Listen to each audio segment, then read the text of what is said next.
Hey, how's it going, everyone? Welcome to Emnix Plays Path of Exile. Um, Today is Friday, December the 11th, and a new patch has been released for Path of Exile 2.1.0. This new patch is the start of the new league, the Talisman League, and basically, for those of you who don't know, Path of Exile is basically action RPG, kind of similar to Diablo 2, Diablo 3, and so on. And the new League Talisman has some new features, new items, new skills, things like that. So I'm going to be joining the Talisman Standard League. So this is the default Path of Exile League. There's a Hardcore League as well, where if you die, your character goes all the way down to Standard, not Standard Talisman. So the new two challenge leagues are Talisman and Hardcore Talisman. And I think this is the first time that they're doing the leagues like this, where it's the same league on both standard and hardcore. In the past, they would have two leagues, a standard and a hardcore league, but they would have different effects. This time, they'll both have the talisman effect. So, ancient talismans have possessed monsters throughout Raid class, which is the land or the place that you're playing in. And if you slay those monsters, you can claim the talismans for yourself. Now, for my character, I will be playing... What will I be playing? I think a Shadow.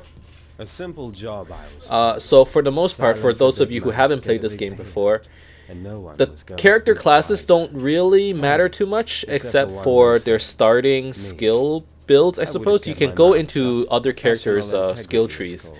Unfortunately, not something my employers On a quick 30-second description, the Templar over here, he is mostly for elemental builds. The Shadow is for critical builds for the most part. The Marauder is sort of a HP melee build. The Scion can kind of do everything. She has a lot of HP, but her stats overall I don't think are that good. The Ranger is mostly archer stuff. So bows, mostly bows, I think. The Duelist is like the leech build. He's really good at leeching HP. And the Witch is for casters and summoners. That's just a gist of it. Obviously, you can create whatever you want with whatever character. But I am gonna go with the Shadow. And Nick's plays. And no one was going to be the wiser. Tidy, except for so the game. So every league, everyone starts fresh. You start in a new league, everything is new, and you start from the very beginning. So we start off with 3 Scrolls of Wisdom. So if you guys have played Diablo 2 before, you know that Scrolls of Wisdom are used for identifying items. For those of you who played Diablo 3 and onwards, in Diablo 3 you can automatically identify, but in here you need the scrolls. So the scrolls count as currency as well. One interesting feature about Path of Exile is that, very similar to Final Fantasy VII, mobs can drop or you can buy these gems, and these gems are actually your skills.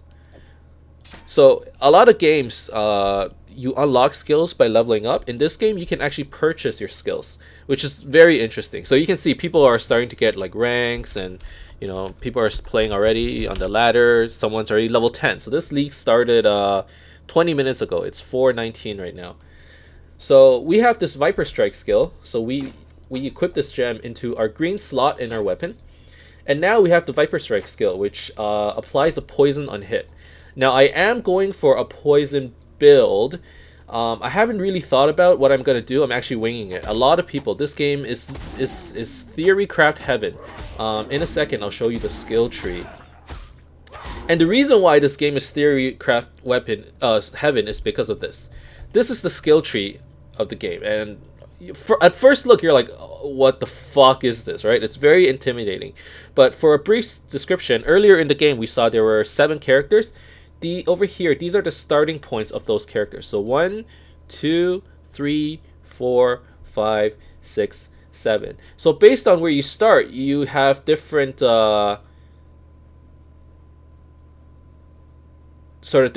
ways to build your character. Oh my god, the tree is different. So if I'm going for a chaos build, obviously I should go for these chaos damage nodes. I think that's very obvious. And then we will go for HP.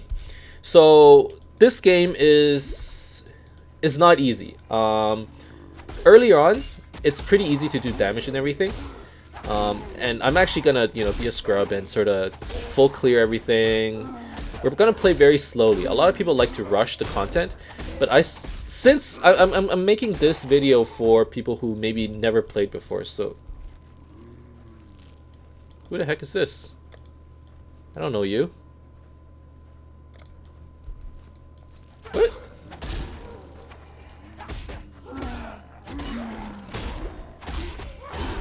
Who is that? You have to whisper me.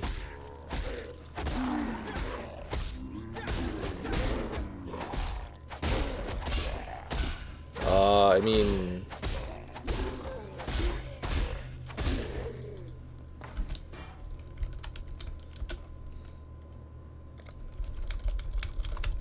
Do I know you?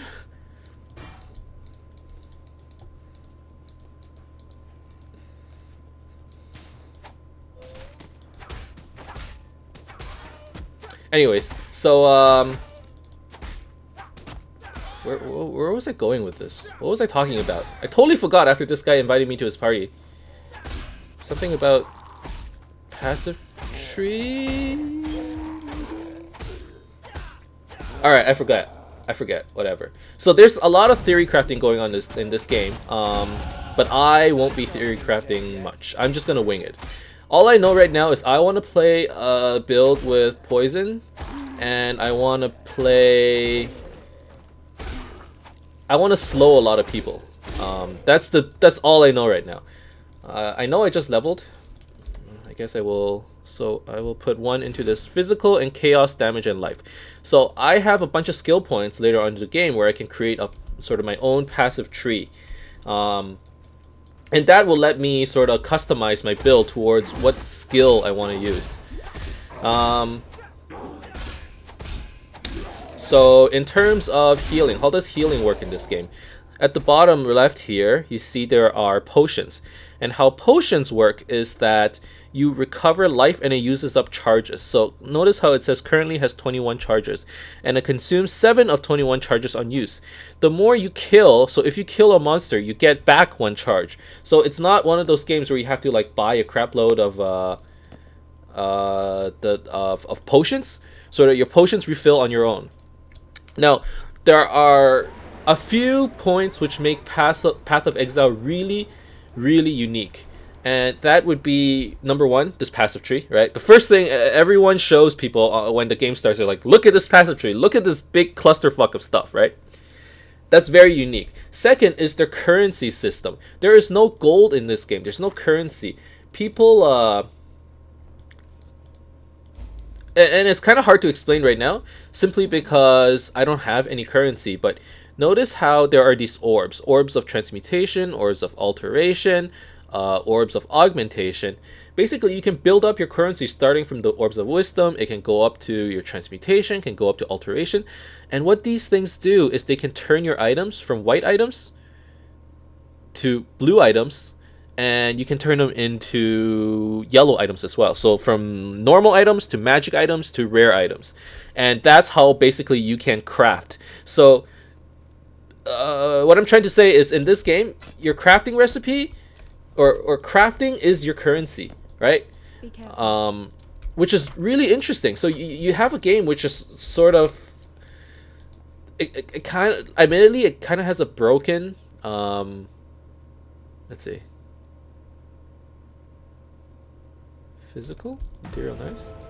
This game kind of has a broken crafting system, admittedly, but or not broken crafting, broken economy, because there's no real way to trade with people. It's sort of like a bartering kind of game, but it works out somehow. I'm not too sure how.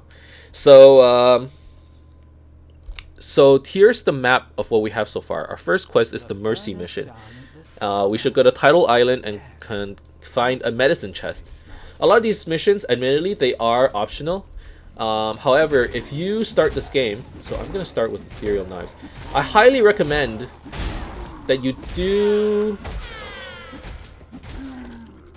I highly recommend that you do do this first mission, because what it does is it is quite difficult. But it does give you something called a Quicksilver Flask, which is basically one of the flasks that you can use down here, and it gives you move speed. Very useful. Highly recommended. So basically, this video is just going to be a quick, maybe 45-minute, 1-hour intro video of, maybe not too much explanation, but just a run through of what I do on the first hour of getting into this game.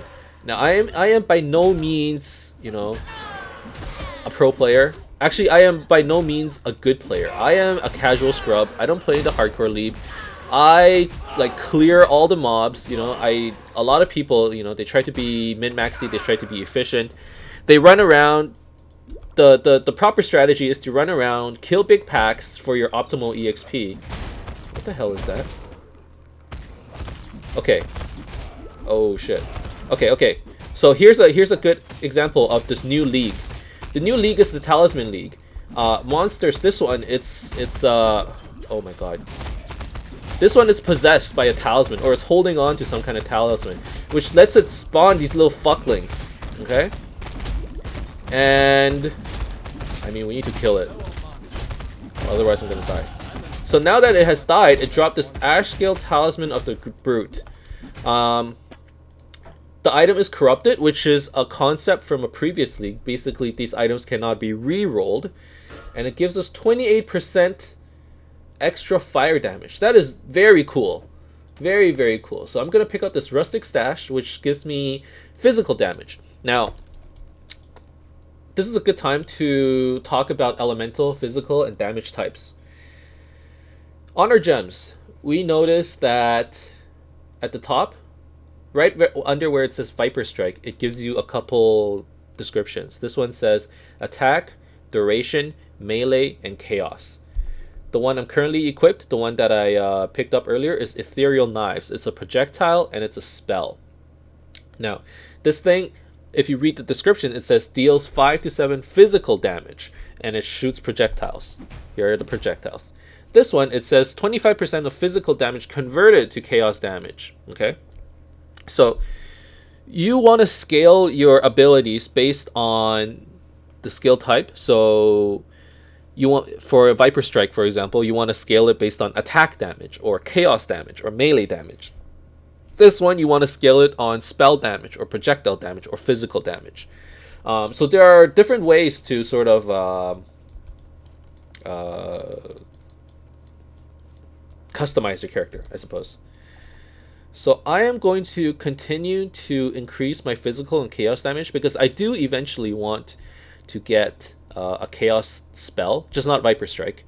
One thing to note in this game that you should focus a lot on HP. And so after I'm gonna do this, hit this coordination node, and then I'm gonna take life.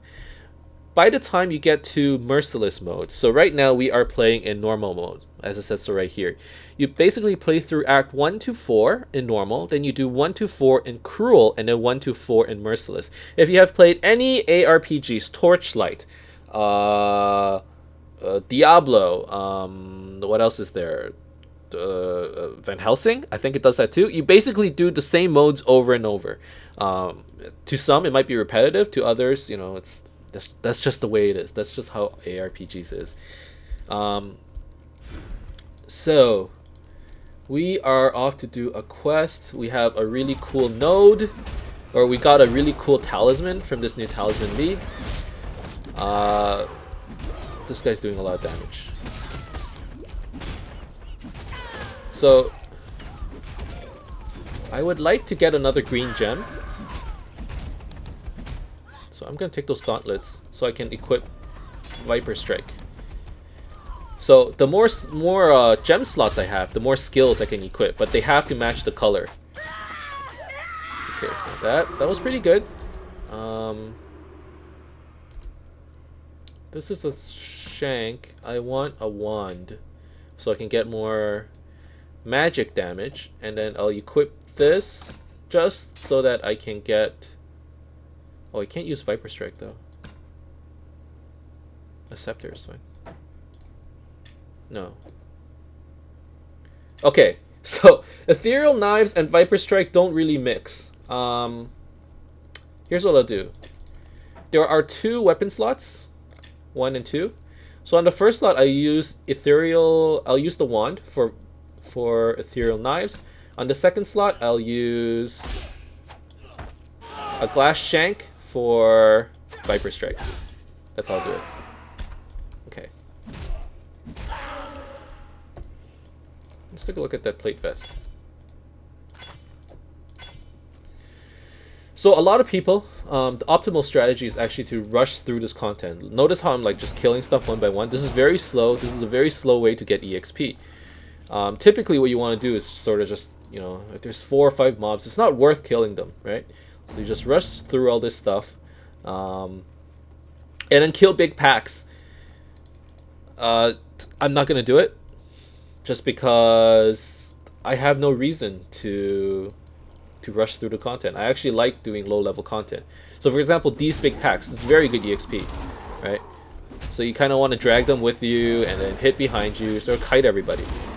And this will give you a lot of reward. It's kind of dangerous. You'll be like low HP all the time since you have so many people chasing you. But like if you guys have played any sort of MMOs in the past, you would know that it's like, or you see people online, you know, they run around, drag a bunch of packs, and then use their AoE spell to kill like 5 or 6 at a time, and you know, it's a lot more efficient. I'm not doing it. I'm a casual scrub. It's actually more relaxing for me. It's kind of therapeutic actually, just run around and kill stuff. This is why I play this game. Everyone has different reasons for playing the game. Some people, they want to be the best. Other people, they like the RNG, they like picking up stuff. Other people, they like to make a build. I'm kind of in the middle. I like to theorycraft and make my own builds, but at the same time doing this, I come home from work, I play a game of Path of Exile, I kill stuff. It's relaxing, it's therapeutic. This is my way to relax. Okay, let's switch to Viper Strike. So this is Hail Rake. This is the boss in the Tidal Island Zone. And he's gonna drop the medicine chest, and that's gonna complete our medicine chest quest. Now here is another mana flask. Okay, so here's the Emnix advice of the day. In Path of Exile, defense is a big deal, very big deal. So coral rings, especially in the early game, having life on your gear is actually very good. For example, this is excellent, right? Life and resistances. So if you go into your character sheet, there's an offense tab and there's a defense tab. Here it shows all your defenses. Notice how fire resistance, cold resistance, and lightning resistance, 7, 0, and 8%. Your resistances are capped at 75%. At the end of Act 1, which is this current act, you want to have capped cold resistance. This can be done by you know using rings. There are rings that give you resistance, like there's a cold ring that gives you up to 30% cold resistance as just as a white item. Stuff like that. It'll give you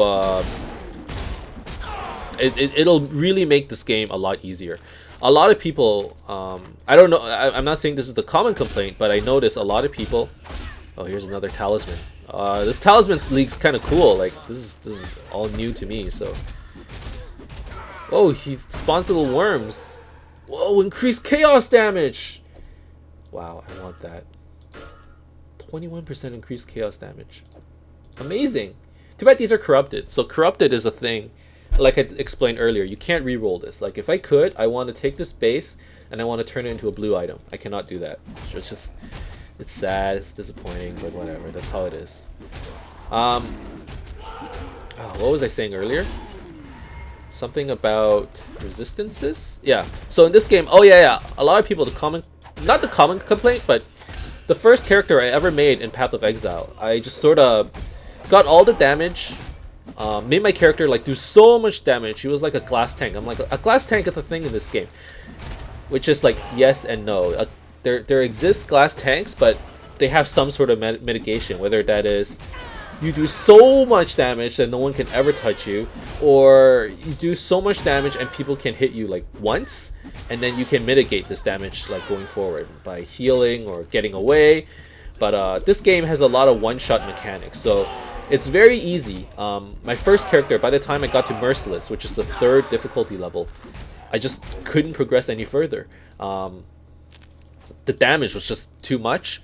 I had no way of mitigating. I would run into a pack of mobs, and I was a melee character. I would run in, and they would just like one-shot me, and the game was over. So in this game, you need to focus on defense. Maybe not in normal, but you need to work your way towards it.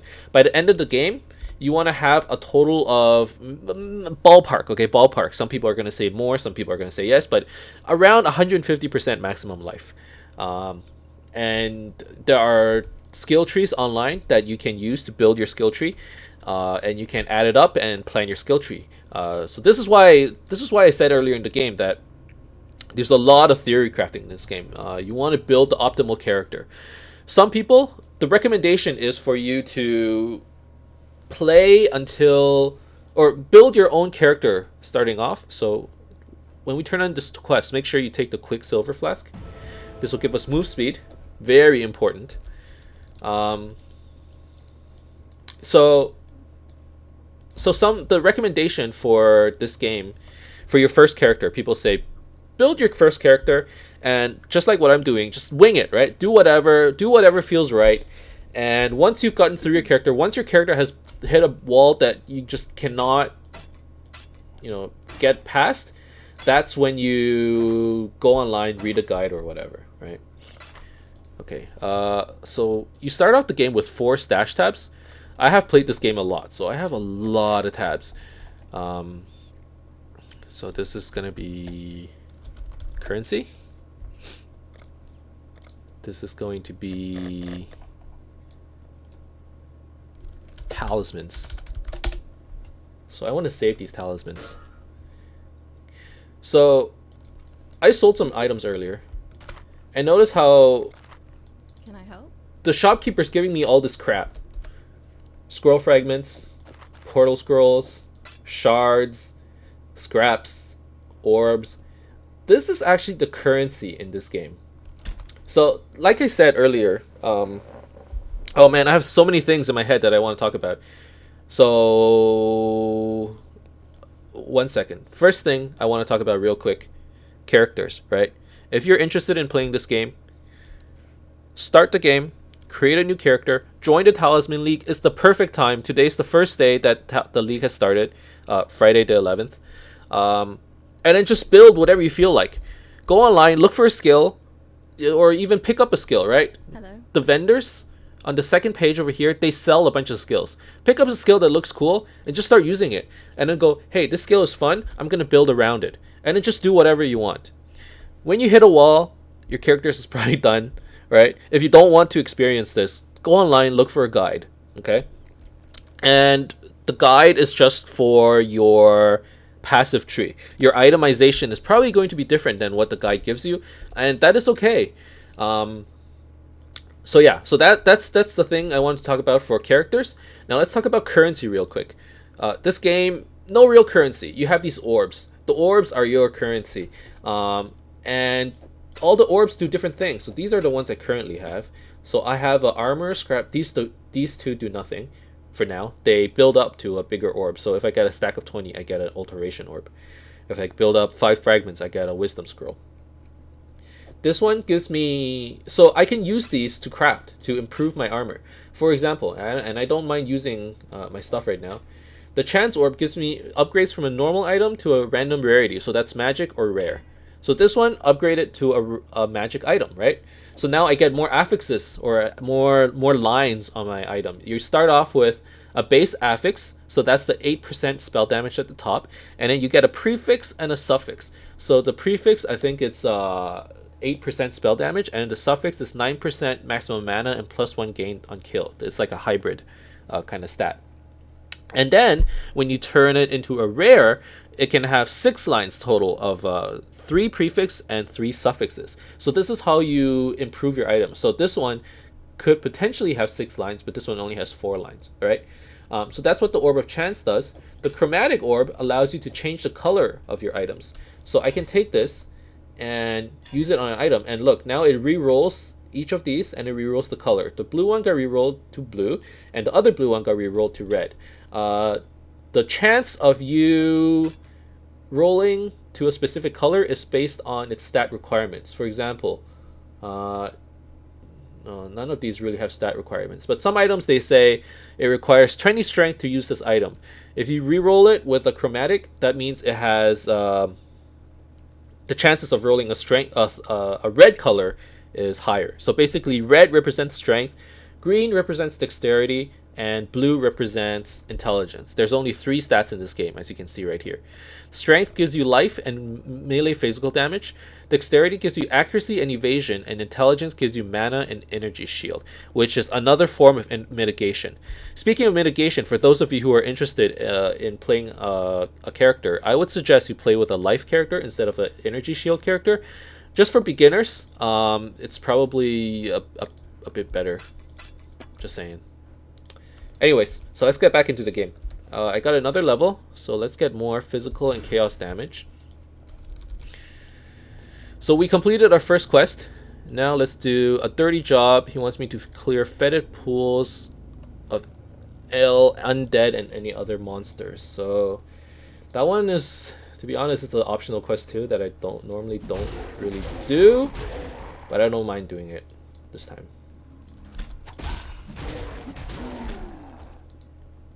So far we've picked up 2 talismans already. Very cool. Very cool. I am excited. I need to turn on light. It's so dark in here. Okay, there we go. Now, I don't know how good of a game this is for YouTube, since a lot of it is sort of... It's like watching someone play Dynasty Warriors, you know? You're using like an OP skill to just like kill hordes of nobodies. And every now and then, like a general or a big boss, whatever, shows up and then he like wrecks you. That's basically what this game is. Honestly, this game is sort of like it's a slot machine. It's a slot machine, to describe it in very, very layman's terms, right? For me, a lot of the fun comes from fighting like cool items. I really enjoy that. So this game, there does exist a trading system. You can trade with others. However, it is very broken. There's no auction house. That's the problem with this game.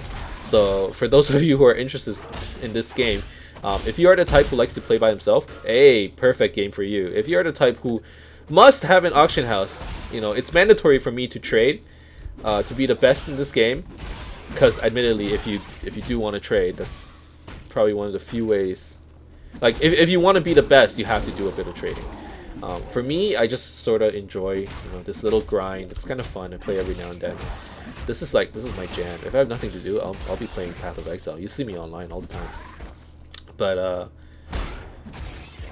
yeah, just heads up. There does exist third-party trading systems, which, to be honest, they're very effective. Oh yeah. But I'm warning you now. I'm warning you. Trading is you're gonna complain about it. That's for sure. For those of you who do not know what to do, you know, they want to read more, I suggest looking at Ziggy D's videos, going on the Path of Exile subreddit, so reddit.com/pathofexile, and just reading about it. I think we have a pretty good community. People are nice. You know, they're not... Some people are dicks, but every community has dicks, right? For the most people, you know, you'll often see like a thread. You know, we have Path of Exile. The developers, they're called Grinding Your Games, GGG, and I want to say that they are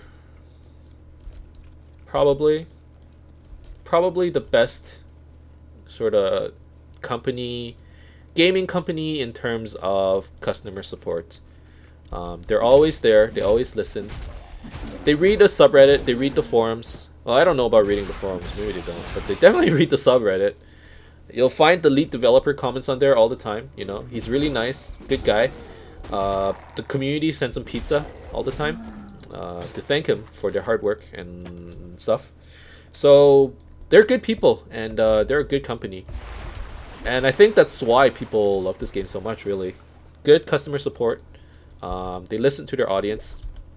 There are still complaints about this game. I understand. A lot of people complain about this game. You know, they love this game, so they complain. Let's just put it that way. But if you're looking for a solid action RPG with heavy theory craft and, to be honest, a little bit of a learning curve, if you get past that learning curve, this is a gem, a complete gem. It is a fantastic game to play. That's all I'm gonna say. So if you have any questions, if you have any comments, leave a comment on my video. I'm going to keep playing, and but this is probably gonna be it for this video. If you have any questions, leave it, ask me. I've played this game for a few years. I'm not good at it, but I do know a bit about it. And if you're interested in playing, add me. Let's play together. And so I hope you liked this video. I hope it gave you... honestly, it wasn't... This was just like a spur of the moment. I'm more excited about playing, and I thought, why not make a video as well? But maybe this helped you understand what this game is about. Sort of heavy theory craft. There are still so many elements that I haven't even described. For example, like your skills, they can be linked. Obviously, I don't have support gems, but you can support your gems with other links. That's why these links exist. The game, it just gets deep, very, very deep. Once you go down the rabbit hole, it's very hard climbing out. So if you're interested, if you're even remotely interested, the beginning of the game, it is slow. I won't deny it. It feels very slow. It's not as sort of... It doesn't look as nice as Diablo 3 or really any other games. Some people will say, oh, to be fair, like this game looks like really gritty. It looks really good. In my opinion, it's just this art style. Like, yes, I agree, but you know, people are gonna complain, right? Like, if you're, it's definitely not as smooth as other games. The art style, okay, let's say the art style is good, but there are you think about people in other games, you know, comboing spells together. It's very fluid, and I am not I'm not kicking this game right now. I love this game to death, but you know, gotta admit that graphics division, there are some issues. But this game, it's excellent. Okay, I can give nothing but praise. Other than, like, I've been talking shit about it for the last 2 or 3 minutes, but this game, I love it. I love it. I'm giving you both the pros and the cons, and some people might say to me that the cons aren't really cons, which, okay, sure, fair enough, but give it a try. So that's it for this video. Thank you very much for watching. I hope you enjoyed it. I hope it gave you a little bit of information, give you a little bit of understanding about this game. If you're more interested, go look it up. Go look at the wiki. I'll be releasing more videos going forward with me playing this game. Not too many, but just a few Let's Plays and so on. They're not going to be review videos. They're not going to be informative videos. It's just me having fun playing. But yeah, if you like this video, please leave a like. You can subscribe to my channel as well. You can follow me on Twitter at twitter.com/nmixplays. If you want to add me, let me know. I'll leave my in-game name and I'll PM you. Otherwise, thanks for watching. I'll see you guys next time. Keep in touch. Bye bye.